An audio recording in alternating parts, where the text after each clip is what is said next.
So now we move on to data types. As I've told you earlier, that variables can store different types of data types.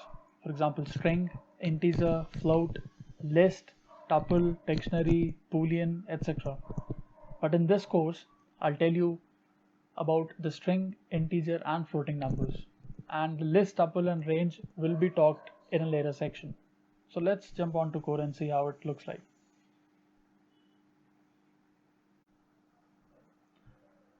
So data type, first of all, in string literals, if you want to pass string into the variables, single quote and double quote means the same.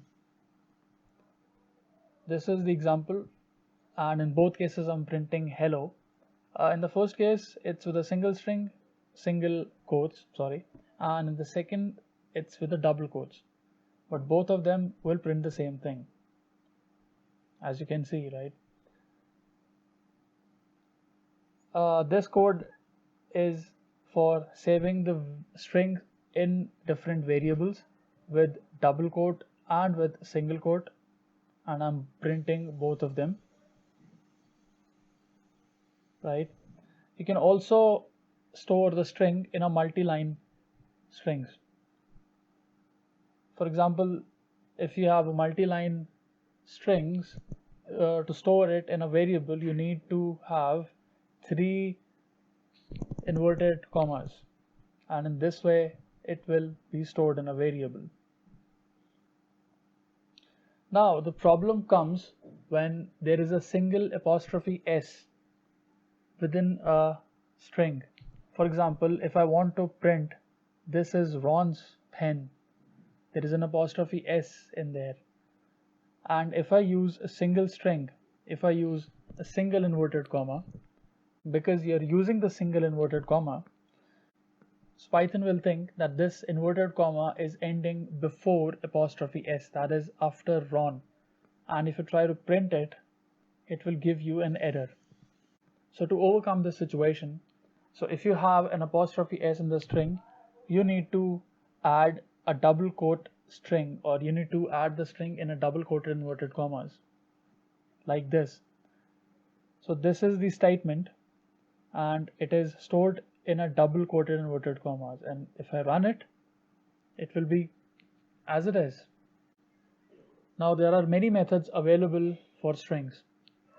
You can slice them, you can dice them, you can know the length, you can uppercase, lowercase. There are many methods available for string, but in this video I'm gonna show you the most common methods used. First of all, strings are arrays, and the arrays in Python starts from 0. So if you want to know that what's the text or what's the character at a certain address, you just need to enter it in a square bracket.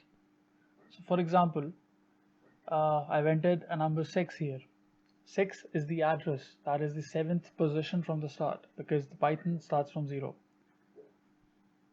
And I'm finding the 7th address for text2. Text2 is this is Ron's pen.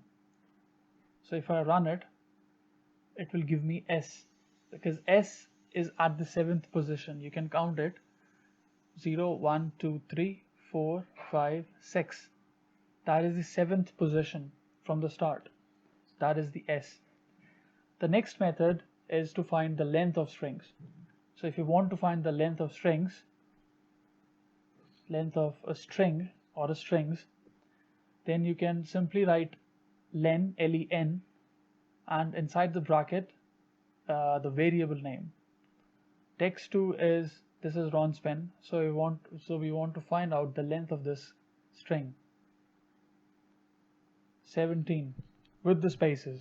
So 17 is the length of whole string with spaces.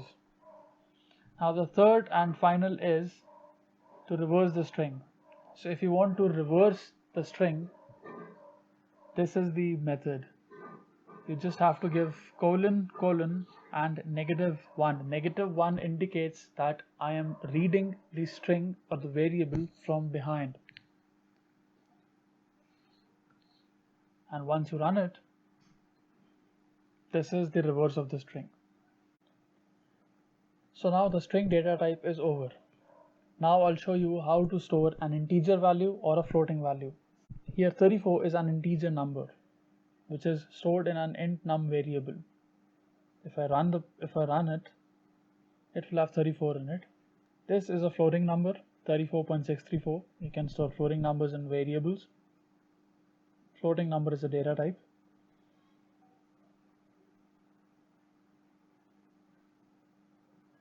So that's 34.634. And apart from it, you can also do addition, subtraction, multiplication, division, anything on numbers. Numbers can be either integer or floating number, it doesn't matter. So here A, B, C have different values. A and B are integer numbers, C is a floating number. In the first line, I'm adding A and B. In the second line, I'm subtracting B from A and adding the C. In the third line, I'm dividing B and C and multiplying it with A. And that's how you perform arithmetic operations on numbers.